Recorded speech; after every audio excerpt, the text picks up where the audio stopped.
Ahead on WRAL Triangle and Two, is it time to panic? The Canes drop game 3 to the Devils. We'll break it down. And also, we'll discuss the Panthers' biggest offseason move that no one is talking about. Welcome into WRAL Triangle and Two. I'm your host, Mark Bergin, joined as always by Luis Fernandez. Luis, we got to start, though. Quarterback Panthers, and a report coming out last week that there's going to be some sort of competition, that Andy Dalton's back to QB1, something no one wants to hear about. But this report, Pro Football Talk, Andy Dalton, Bryce Young, not even into rookie camp, training camp, anything. And we're already talking about this here. Well, I mean, right. I don't really didn't expect anything too different. You know what I mean? It's NFL coaches, football coaches in general are about like competition and finding the best person. And even if they invest the first round pick, they're going to want to say, okay, we're having competition here. I'm sure when they brought Andy Dalton in, it was a 2-year deal. I'm sure they weren't like, hey man, you're going to be the backup to whoever we pick at number 1. And Andy's a competitive guy. I'm sure he wants to come in and do well. But it just when you pick someone number 1 overall, you're going to turn the keys over to him eventually, right? Like, am I wrong in saying that?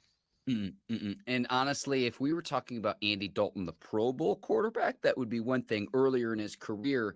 Now into the twilight of his career, Luis, I see this, and it likens me back to several years ago when the Chicago Bears did the same thing with Andy Dalton, saying, hey, he's QB1 ahead of drafting Justin Fields, and that was a whole fiasco. This past season, Andy Dalton as a quarterback for the Saints, like, I genuinely believe this, Luis. I don't know why Jameis Winston didn't get the opportunity to play there. And I honestly think that Allen had dirt on Jameis Winston because Andy Dalton is what he is at this point in his career. He used to be a Pro Bowl quarterback, a quarterback who could take your team to the playoffs. At this point, at this moment in time in his career, if you're a good young rookie quarterback worth his salt, which the Panthers hope Bryce Young is, I think it should be Bryce Young come week 1, but you don't want to put too much too fast, too soon on the young quarterback out of Alabama. Okay, I mean that's fair in some ways, but I'm also an Andy Dalton truther in a lot of ways. He's, the red rifle. Here's my thing, right? I understand that Andy Dalton is not the Andy Dalton of old, back when like there were actual conversations around, okay, is Andy Dalton like a top 10 kind of guy? He's a Pro Bowler, all that kind of stuff. We live in a different world now. But Andy Dalton is also not bad. Andy Dalton is very Andy Dalton. Like that he is here.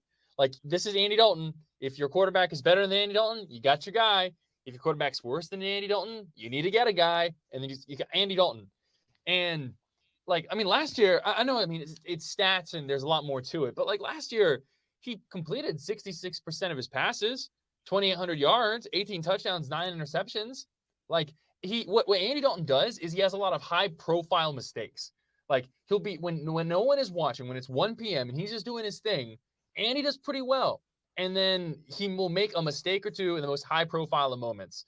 Playoffs, you don't have to tell me twice about Andy Dalton in the playoffs. Last year, I think it was, they were playing, I forget who was the Saints were playing, but it's like he throws the pick 6. He's like rolling his eyes, walking off the field, and you see, I think it was maybe the Cardinals or someone like Buda Baker or someone is like jumping, diving over into the end zone through the pylon. Like, that's, Andy Dalton makes mistakes like that. But like what I'm saying is, like, Bryce Young is going to have to earn the number 1 quarterback spot. I think he should be the number 1 quarterback, but he's gonna have to earn it. And when you compare quarterbacks coming into a position where they have a backup or a number 2 guy who's going to compete with them, when they were number 1 picks, I feel like this is more competitive than it would be in like other situations. Like, it's not like, Jared Goff coming in and Case Keenum's the starter in LA back in 2016. Like, it's Andy's going to put up a bit of a fight. I think Bryce Young should get it, but Andy's going to put up a bit of a fight. I think we're on the same page and what I would call a verbal agreement here, Luis. And here's what I mean by this, though. Here's how I know Bryce Young should be the week 1 starter. And again, yes, you have to earn your keep. A team in your own division says, bye, we'll let you test the free agent. We'll let you leave, and not just leave, we'll let you go to another team in the same division in the NFC South.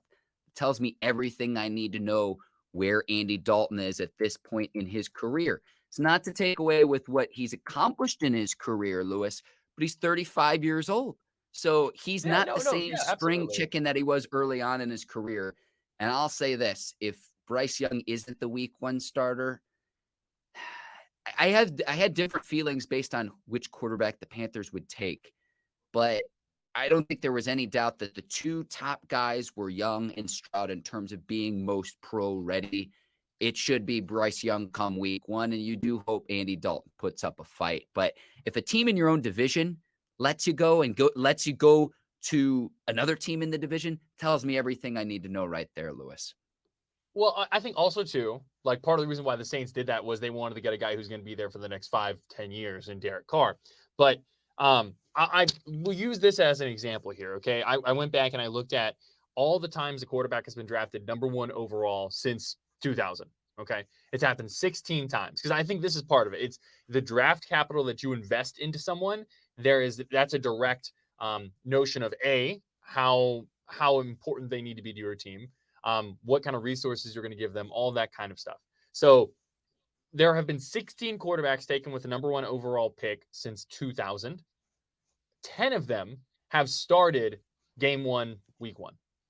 And you go back, Trevor Lawrence, Joe Burrow, Kyler Murray, Jameis Winston, Andrew Luck, Cam Newton, Sam Bradford, Matthew Stafford, like a lot of those names that you know. So I'm not over here saying, hey, Dalton's a better quarterback. But what I am saying is like, it's not like Bryce Young's coming in and competing against a bum. He's not going to be the presumed starter. A coach is always going to pick like who they think is going to help them win games early on. There were 6 instances of a quarterback being picked number 1 and not starting immediately. It hasn't happened since 2018, actually. Baker Mayfield, he only had 13 starts. Because I think it was week 3, he comes in at like halftime against the Jets on like Thursday Night Football and gets the Browns their first win and whatever it was, something along those lines. Hugh Jackson era, Lewis. Yeah, Hugh Jackson. Don't get me started on Hugh Jackson. Jared Goff. He only had 7 starts, but that was also like Jeff Fisher was coaching him at the time, and Jeff Fisher, great coach historically, but is also like, or a good coach historically. Thank you. 8-8 classic. 8-8, 7-9, whatever it is that Jeff Fisher always finishes at. But like he was also like more of an old school guy who was more likely going to start or sit a young guy. I think part of it too is, so you have to look at if a quarterback's going to start number 1 or week 1 if they're pick number 1. You have to look at what the quarterback room is and what the situation is. It's not like Bryce Young is coming into the worst team in the NFL. The Panthers traded up to get this pick.